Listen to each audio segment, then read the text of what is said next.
Breaking news. ఆంధ్రప్రదేశ్లో వాలంటీర్లకు సంబంధించిన బ్రేకింగ్ న్యూస్ ఇది. వాలంటీర్ల వ్యవస్థపై ప్రభుత్వం కసరత్తు చేస్తోంది. వాలంటీర్ల వ్యవస్థలో మార్పులు రాబోతున్నాయి. వాలంటీర్ల వ్యవస్థలో మార్పులకు ప్రభుత్వం ప్రయత్నాలు చేస్తోంది. పేర్లు మార్చాలి అని ప్రభుత్వం ఆలోచిస్తోంది. ఇప్పుడు వాలంటీర్గా పిలుస్తున్నారు, గ్రామ వాలంటీర్, వార్డు వాలంటీర్గా పిలుస్తున్నారు. ఇప్పుడు గ్రామ సేవక్గా, వార్డు సేవక్గా మార్చే అవకాశం కనిపిస్తోంది. ఒక్కో వాలంటీర్కు 50 ఏళ్ల నుంచి 100 ఏళ్లకు పెంచే అవకాశం ఉంది. వాలంటీర్కు 3 ఏళ్ల కాల పరిమితిని విధించే అవకాశం, శిక్షణ ఇచ్చి ఉద్యోగాలకు ప్రిపేర్ చేసే విధంగా ప్రభుత్వం ఆలోచిస్తోంది. సచివాలయం పరిధిలో ఉన్న వాలంటీర్లను పంచాయతీ పరిధిలోకి తీసుకొచ్చే ఆలోచన చేస్తున్నారు. డబ్బుల పంపిణీతో సంబంధం లేకుండా ఇతర సేవల్లో వాలంటీర్లను వాడుకోవాలి అని ప్లాన్ చేస్తున్నట్టుగా తెలుస్తోంది. ఇప్పటి వరకు డబ్బుల పంపిణీకి వాలంటీర్లను మాత్రమే ఉపయోగించుకునేవారు. ఇప్పుడు డబ్బుల పంపిణీతో సంబంధం లేకుండా ఇతర సేవల్లో వాలంటీర్లను ఉపయోగించుకునే ప్లాన్ చేస్తున్నట్టుగా తెలుస్తోంది. పూర్తి సమాచారం విజయవాడ నుంచి మా ప్రతినిధి రాజేష్ అందిస్తారు. రాజేష్, వాలంటీర్ల వ్యవస్థలో ఎటువంటి మార్పులు రాబోతున్నాయి? వాలంటీర్లకు ఇచ్చే విధి విధానాలు ఏ విధంగా ఉంటాయి? వాళ్ళకి అప్పగించే విధుల్లో కూడా ఏదైనా మార్పులు వచ్చే అవకాశం ఉందా?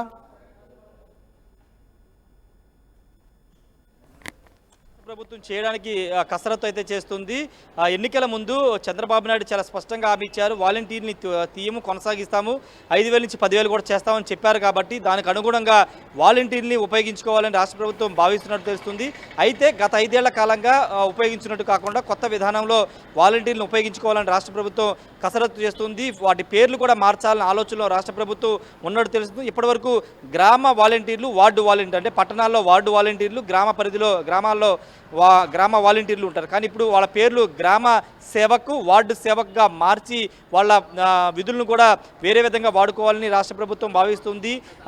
ఇప్పటివరకు అంటే 5 ఏళ్ల కాలంలో వైసీపీ వచ్చిన తర్వాత సచివాలయ వ్యవస్థ తీసుకొచ్చి ప్రతి గ్రామానికి ఒక సచివాలయాన్ని ఏర్పాటు చేశారు. దాదాపు 14 రకాల సేవల్ని సచివాలయం అందుబాటులో తీసుకొచ్చని చెప్పారు. దీనివల్ల పంచాయతీ వ్యవస్థ, పంచాయతీరాజ్ వ్యవస్థ మొత్తం కూడా భ్రష్టు పట్టిపోయిందనేది ప్రస్తుత ప్రభుత్వం భావిస్తుంది. పంచాయతీరాజ్ శాఖ మంత్రి ఉన్నటువంటి పవన్ కళ్యాణ్, డిప్యూటీ సీఎం పవన్ కళ్యాణ్ కూడా ఇదే ఆరోపణలు చేస్తూ ఉన్నారు. ముఖ్యంగా పంచాయతీ వ్యవస్థ ద్వారా, సర్పంచ్ వ్యవస్థ ద్వారా పంచాయతీకి వచ్చే నిధులన్నిటి కూడా దారి మళ్లించి వేరే పథకాలకి ఉపయోగించుకున్నారనేది ప్రధానంగా రాష్ట్ర ప్రభుత్వం చేస్తున్న ఆరోపణ. కాబట్టి పంచాయతీ వ్యవస్థ నిలబడాలి, గ్రామాలు అభివృద్ధి చెందాలంటే పంచాయతీ వ్యవస్థ ఖచ్చితంగా నిలబడాలనేది ఇప్పుడు రాష్ట్ర ప్రభుత్వం ఆలోచన చేస్తుంది. దానిలో భాగంగానే గ్రామాలు ఉండేటువంటి వాలంటీర్లందరూ కూడా పంచాయతీ కిందకి తీసుకొచ్చి వాళ్ళ విధులు, అంటే ఎన్నికల సంఘం, ఎన్నికల కోడ్ వచ్చిన సందర్భంలో డబ్బుల పంపిణీకి సంబంధించిన విధులకి దూరంగా వాలంటీర్లు ఉంచాలని కేంద్ర ఎన్నికల సంఘం డైరెక్షన్ ఆల్రెడీ ఇచ్చింది. కాబట్టి దానిలో భాగంగానే డబ్బుల పంపిణీకి సంబంధించి ముఖ్యంగా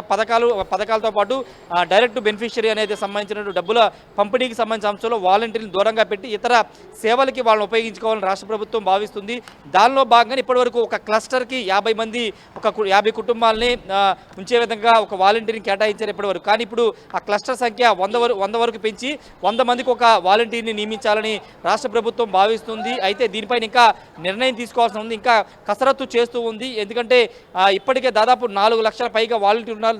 దాంట్లో 1 లక్ష పైగా మంది 2024 మొన్న ఎన్నికల ముందు రాజీనామాలు చేశారు. కాబట్టి ఇప్పుడు 3 లక్షల మంది వాలంటీర్లు ఉన్నారు. వాళ్ళకు సంబంధించినటువంటి అంశంలో ఏ విధంగా ముందుకు వెళ్ళాలనే దానిపైన ఇంకా కసరత్తు చేస్తూ ఉన్నారు. ముఖ్యంగా ఇంతకుముందు మాట్లాడినట్టే 100 మందికి, 50 నుంచి 100 మందికి పెంచి వాళ్ళు పంచాయతీ పరిధిలో, అంటే సచివాలయాలకు సంబంధం లేకుండా సచివాలయ ఉద్యోగులు వాళ్ళ విధులు వాళ్ళు నిర్వర్తిస్తారు. వాలంటీర్లు మాత్రమే పంచాయతీ పరిధిలో పనిచేసే విధంగా, పంచాయతీకి సంబంధించినటువంటి విధులు నిర్వర్తించేలాగా వాళ్ళని సిద్ధం చేసే అవకాశం కనబడుతుంది. వాటితో పాటు 3 ఏళ్ల కాలపరిమితి పెట్టుకుని 3 ఏళ్లలో వాళ్ళకి నైపుణ్య, అంటే స్కిల్ డెవలప్మెంట్ ద్వారా వాళ్ళకి శిక్షణ ఇచ్చి వాళ్ళ చదువు వివరాలు తీసుకుని వాళ్ళని స్కిల్ డెవలప్మెంట్ ద్వారా శిక్షణ ఇచ్చి వాళ్ళని 3 ఏళ్ల వాలంటీర్ కొనసాగించి 3 ఏళ్ల తర్వాత వాళ్ళని ఏదైనా ఉద్యోగం స్వయంగా వాళ్ళు ఏదైనా ఉద్యోగం పొందేలాగా శిక్షణ ఇవ్వాలని కూడా రాష్ట్ర ప్రభుత్వం భావిస్తున్నట్టు తెలుస్తుంది. దానిలో భాగంగా వాళ్ళకి వాలంటీర్ కొనసాగుతూనే శిక్షణ, ఉద్యోగానికి సంబంధించిన అంశంలో శిక్షణ ఇస్తూ 3 సంవత్సరాల తర్వాత వాళ్ళని ఏదైనా ఉద్యోగానికి ప్రిపేర్ చేసేలాగా ఆ అంశం మీద కూడా ప్రస్తుతం అయితే అంటే ఈసారి నిజానికి విలేజ్ వాలంటీర్, సచివాలయం విలేజ్ వాలంటీర్ డిపార్ట్మెంట్ని కూడా చేర్చారు. బాలవీరాంజనేయ స్వామి దానికి మినిస్టర్గా కూడా ఉన్నారు. అంటే ఒక పూర్తి స్ట్రీమ్ లైన్ చేయాలనే ఆలోచన ముందు నుంచి ఉంది. సో ఇప్పుడు పూర్తి కసరత్తు చేస్తున్నారు అనుకోవచ్చా? శాలరీస్ పెంచే విషయం దగ్గర నుంచి అర్హతలు పెట్టే విషయం వరకు చాలా మార్పులు వచ్చే అవకాశం ఉంటుందా? ఖచ్చితంగా అటు వాలంటీర్ల వ్యవస్థతో పాటు ఇటు సచివాలయ వ్యవస్థను కూడా ఏ విధంగా ఉపయోగించుకోవాలని దానిపైన ఇంకా కసరత్తు చేస్తున్నారు. ఎందుకంటే మన పెన్షన్ల పంపిణీ వ్యవహారంలో సచివాలయ ఉద్యోగులు చాలా క్రియాశీలకంగా పనిచేశారు. మొదటి రోజు దాదాపు 95% వరకు పెన్షన్ల పంపిణీ పూర్తి చేసి ముఖ్యమంత్రి చేత ప్రశంసలు కూడా పొందారు. కాబట్టి ఆ వ్యవస్థను ఏ విధంగా వాడుకోవాలి, ఉన్నటువంటి డిపార్ట్మెంట్లో మెర్జీ చేయడమా లేకపోతే అది సచివాలయ వ్యవస్థను కొనసాగించి వాళ్ళకి ప్రత్యేక విధులు కల్పించడం, వాళ్ళకి ప్రత్యేక విధులు కల్పించడం ద్వారా ఏదైనా చేయాలని దానిపైన రాష్ట్ర ప్రభుత్వం అయితే కసరత్తు చేస్తుంది. సైమల్టేనియస్గా వాలంటీర్స్ వ్యవస్థకు సంబంధించి కూడా పేర్లు మార్చి వాళ్ళను కూడా పంచాయతీ వ్యవస్థ కింద కొనసాగించి క్లస్టర్ 100 మందిని కేటాయించి ప్రభుత్వ పథకాలతో పాటు డబ్బుకు సంబంధం లేకంటే డబ్బు పంపిణీకి సంబంధం లేకుండా ఇతర పనులకైతే వాళ్ళని తీసుకునే అవకాశం కనబడుతుంది. చూడాలి మరి ఇంకా ఎలాంటి నిర్ణయాలు వస్తాయో చూడాలి. వాలంటీర్లు మాత్రం చాలా ఎదురు చూస్తున్నారు. ఎందుకంటే చాలా మంది ఇప్పటికీ కొత్త దానిపైన ప్రభుత్వం ఇంకా స్పష్టత డబ్బు పంపిణీని వాలంటీర్లకు అప్పగించకపోతే డబ్బు పంపిణీని ఎవరి ద్వారా చేయించే అవకాశం ఉంటుంది?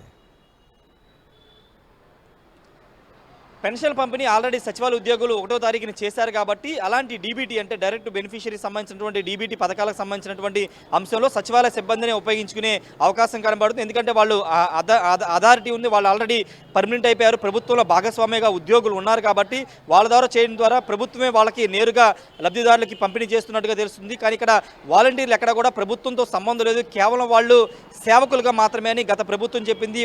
ఒకనొక సమయంలో వాళ్ళు ఆందోళన బాట పట్టిన సమయంలో కూడా అప్పటి ముఖ్యమంత్రి జగన్ ఒక మెసేజ్ కూడా పంపారు, మిమ్మల్ని సేవకులుగానే గుర్తించాము, గౌరవిస్తున్నాము అని చెప్పారు. కాబట్టి వాళ్ళు ప్రభుత్వంలో భాగం కాదు, కేవలం వాళ్ళ సేవకులుగానే ఇప్పటికీ పరిగణిస్తున్నారు. కాబట్టి ఇప్పుడు ప్రభుత్వంలో భాగంగా ఉన్నటువంటి సచివాలయ ఉద్యోగుల ద్వారానే ప్రభుత్వ పథకాలు ఇప్పుడున్నటువంటి 3 ఏళ్ల కాల పరిమితి అంటే రైతు భరోసా కాల పరిమితి విషయంలో కూడా కసరత్తు చేస్తున్నట్టుగా తెలుస్తోంది. 3 ఏళ్ల కాల పరిమితి తర్వాత మళ్ళీ మార్చే అవకాశం ఉంటుందా, కంటిన్యూ చేసే అవకాశం ఉంటుందా, వాళ్ళకి క్వాలిఫికేషన్ పెట్టాలని అనుకుంటున్నారా, ఎటువంటి మార్పులు రాబోతున్నాయి? అంటే 3 ఏళ్ల టైం పీరియడ్లో ఈ వాలంటీర్లందరూ కూడా మెరుగైన ఉద్యోగాలు కల్పించాలి, ఒక శిక్షణ ఇచ్చి వాళ్ళకి ఈ వాలంటీర్ ఉద్యోగం కంటే ఒక మెరుగైన స్థానం కల్పించాలనే ఉద్దేశంతో సైమల్టేనియస్గా వాళ్ళకి శిక్షణ ఇవ్వడం ద్వారా ఈ 3 ఏళ్ల కాలపరిమితిలో వాళ్ళు వేరే ఉద్యోగాల్లో సెటిల్ అయిపోతే ఈ వాలంటీర్లో ఆల్టర్నేటివ్గా తీసుకురావడం లేకపోతే ఈ వ్యవస్థను 3 ఏళ్ల తర్వాత ఆపడం అనే దానిపైన ఇంకా నిర్ణయం తీసుకోవాల్సి ఉంది. కాబట్టి ప్రస్తుతానికైతే 3 ఏళ్ల పాటు ఒక శిక్షణ అయితే వాలంటీర్లు ఉద్యోగాలను కొనసాగిస్తూనే వాళ్ళకి శిక్షణ ఇవ్వాలని ప్రభుత్వం నిర్ణయం తీసుకుంది. ఇంకా కసరత్తు జరుగుతుంది కాబట్టి నిర్ణయాలు రావాల్సి ఉంది. పూర్తి స్థాయిలో నిర్ణయాలు తీసుకున్న తర్వాత ఒక 10-15 రోజులు దీనిపైన పూర్తి స్థాయిలో ఏం చేయాలి, ఎలా ముందుకు వెళ్ళాలి దానిపైన ప్రభుత్వం నిర్ణయాన్ని ప్రకటించే అవకాశం ఉంది. రోహిత్. రైట్ రాజేష్, వాలంటీర్ల వ్యవస్థపై ప్రభుత్వం కసరత్తు చేస్తోంది. వాలంటీర్ల వ్యవస్థలో మార్పులకు ప్రభుత్వం శ్రీకారం చుట్టింది. ప్రస్తుతం పేర్లు మార్చాలి అని కూడా ప్రభుత్వం ఆలోచిస్తోంది. గ్రామ సేవక్గా గ్రామ వాలంటీర్ పేరును, వార్డు సేవక్గా వార్డు వాలంటీర్ను మార్చాలి అని అనుకుంటోంది. ఒక్కో వాలంటీర్ ప్రస్తుతం 50 ఇళ్లకు వాలంటీర్గా ఉన్నారు, ఇప్పుడు 100 ఇళ్లకు పెంచాలి అని ఆలోచిస్తోంది. అంతేకాదు వాలంటీర్లకు 3 ఏళ్ల కాల పరిమితి విధించే అవకాశం కనిపిస్తోంది. శిక్షణ ఇచ్చి ఉద్యోగాలకు ప్రిపేర్ చేసే యోచనలో ప్రభుత్వం ఉంది. ఇప్పుడు ప్రస్తుతం వాలంటీర్గా పనిచేస్తున్న వాళ్ళందరికీ శిక్షణ ఇచ్చి ఇతర ఉద్యోగాలకు వాళ్ళు నైపుణ్యాన్ని పెంపొందించుకునే విధంగా వాళ్ళ శిక్షణ ఇవ్వాలి అని ఆలోచిస్తోంది.